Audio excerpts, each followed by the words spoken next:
Warning, this episode goes full speed ahead into spoiler territory for the Magnus archives. I'm talking about spoiling basically everything in the show here, so if you have any intention of listening to it, which you should if you haven't already, bookmark this page and book it out of here so you can enjoy the series in its true glory. Also, this episode is going to feature in-depth discussions of fear, in particular as they relate to disease, insects, mold, and rot. As a result, viewer discretion is advised.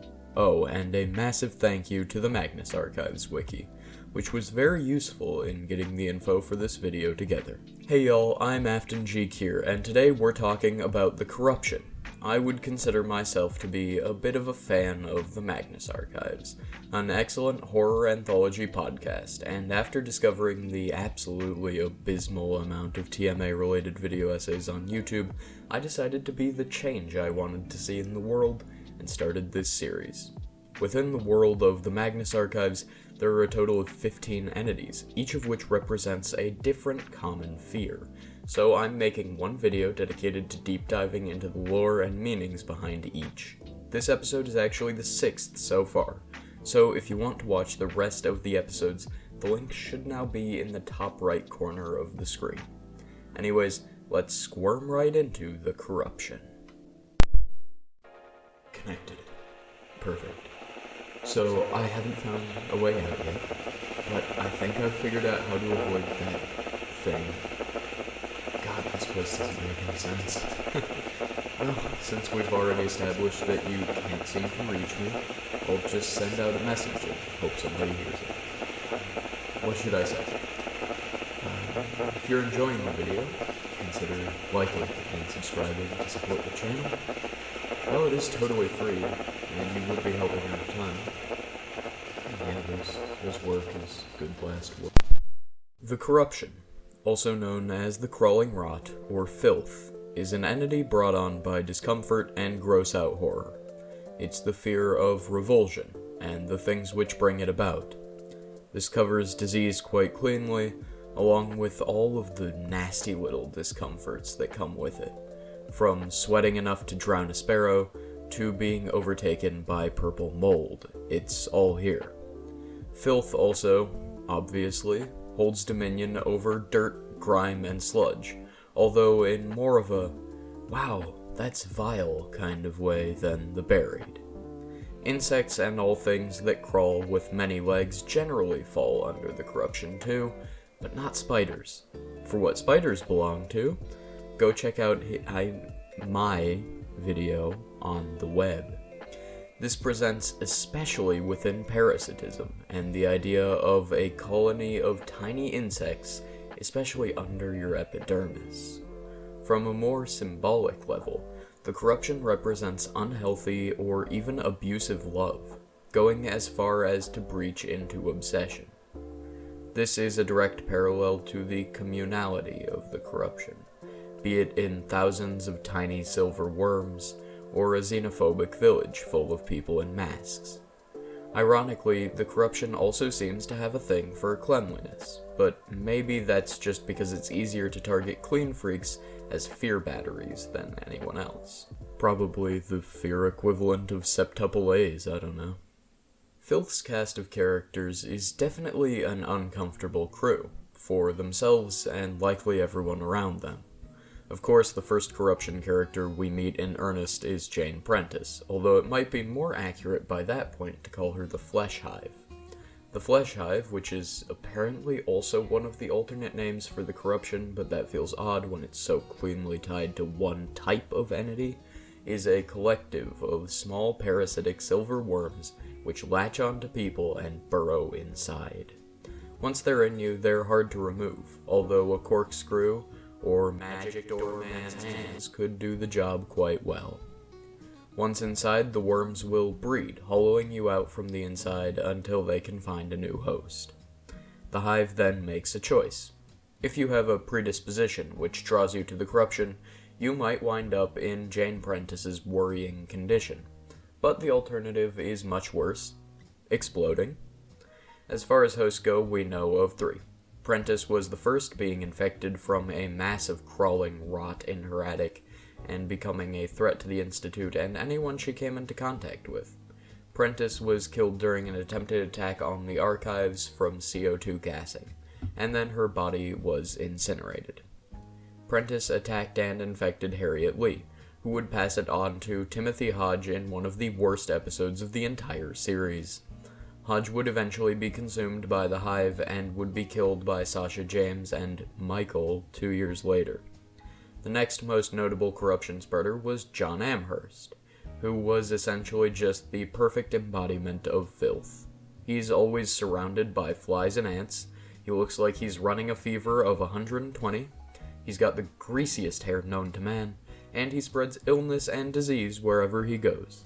Oh, he's also immortal, but in the sense that he keeps dying and coming back completely unscathed.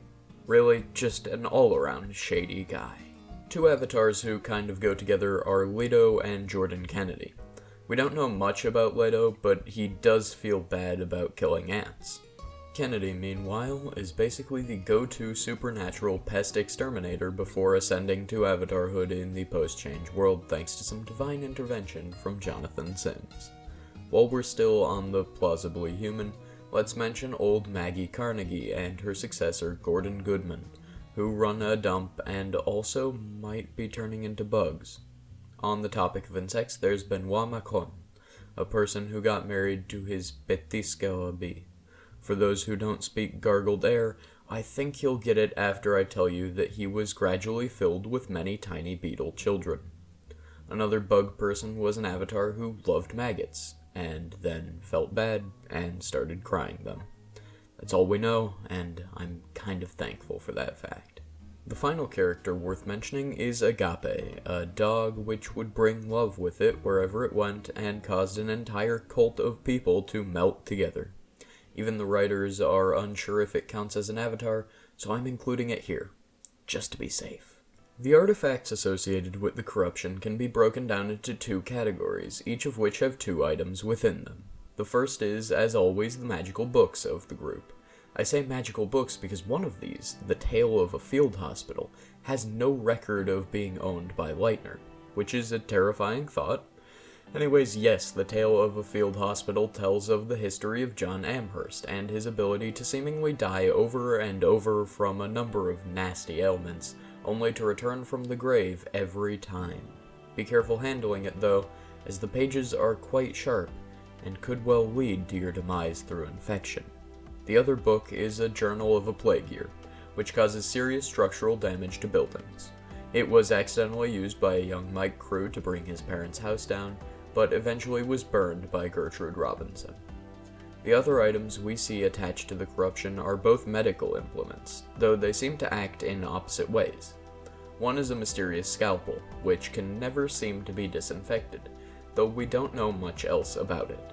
The other is an old syringe, which seems to act as a sort of ward against the corrupting influence of the, corruption.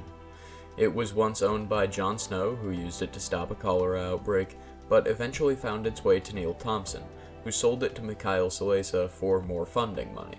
Unfortunately for him, his research would come back to bite him many, many times without its protection.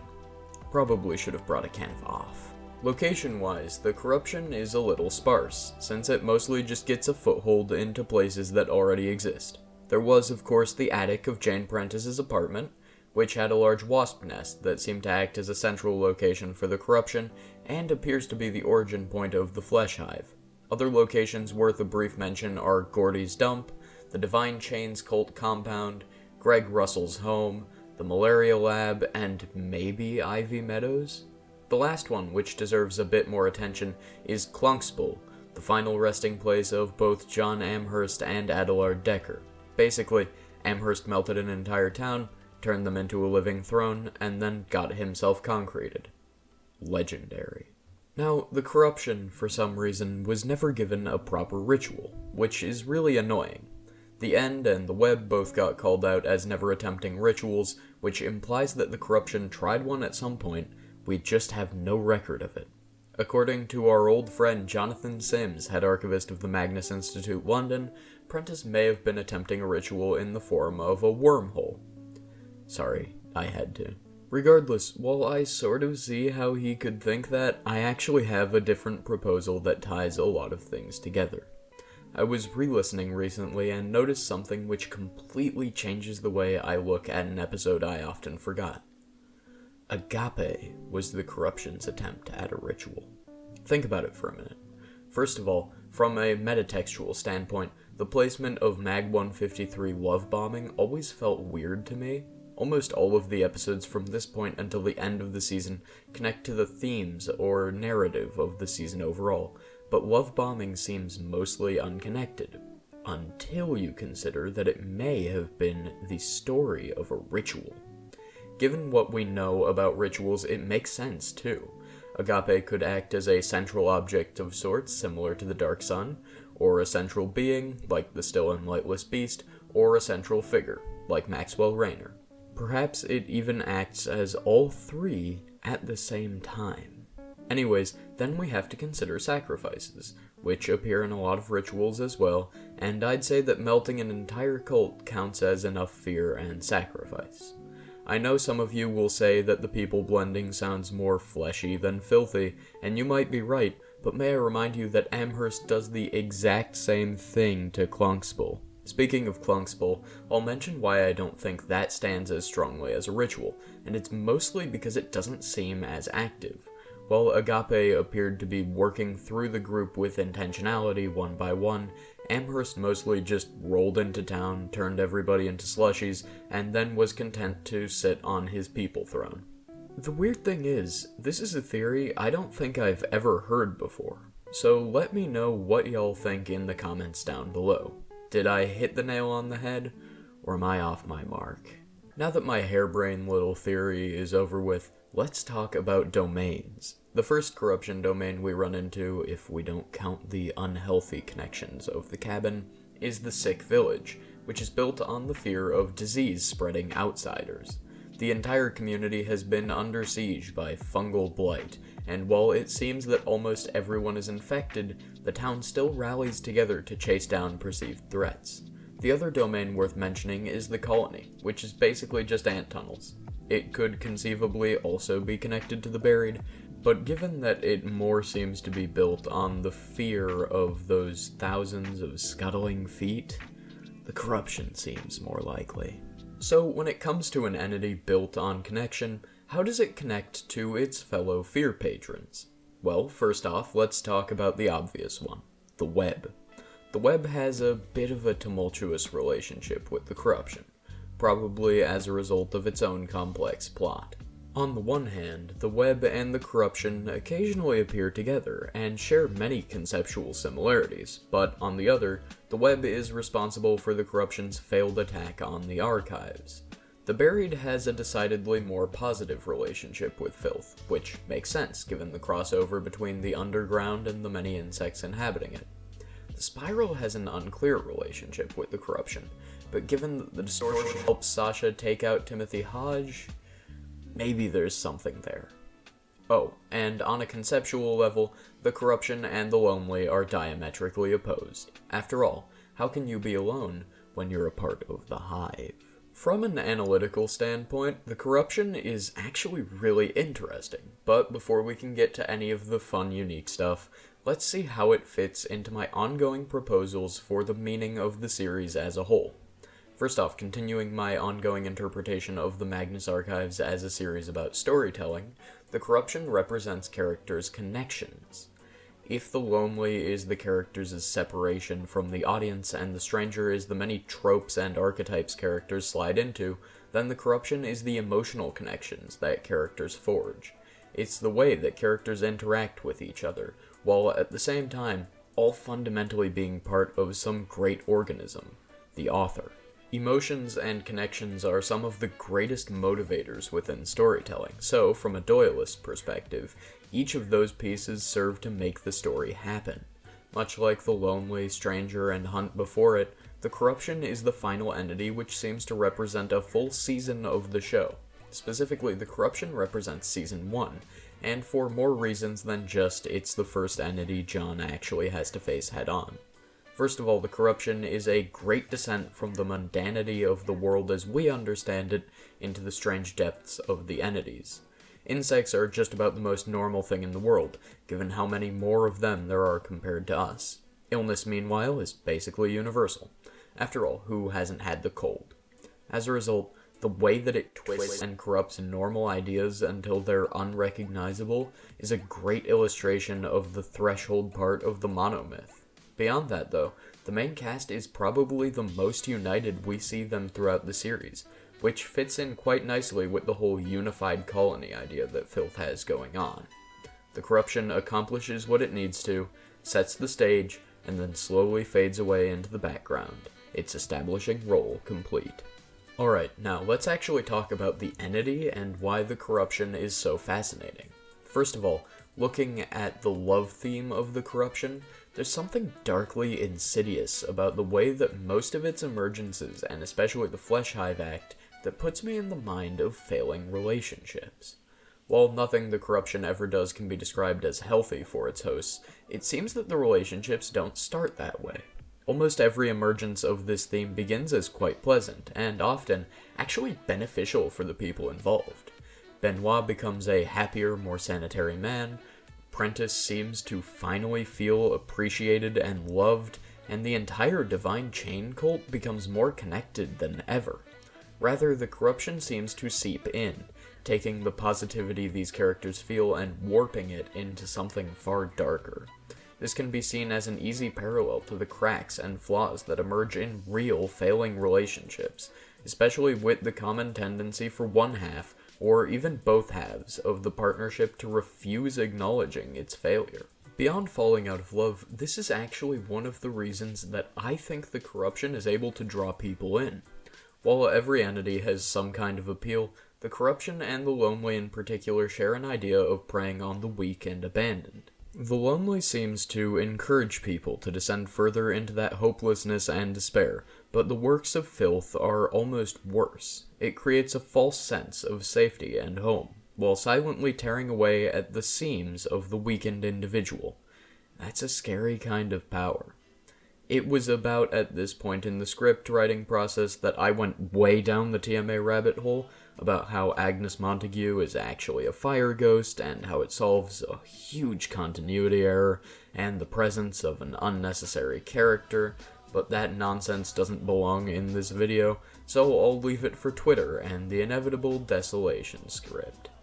Still, she should not be meeting with Gertrude at some point between 2009 and 2011 when she died in 2006.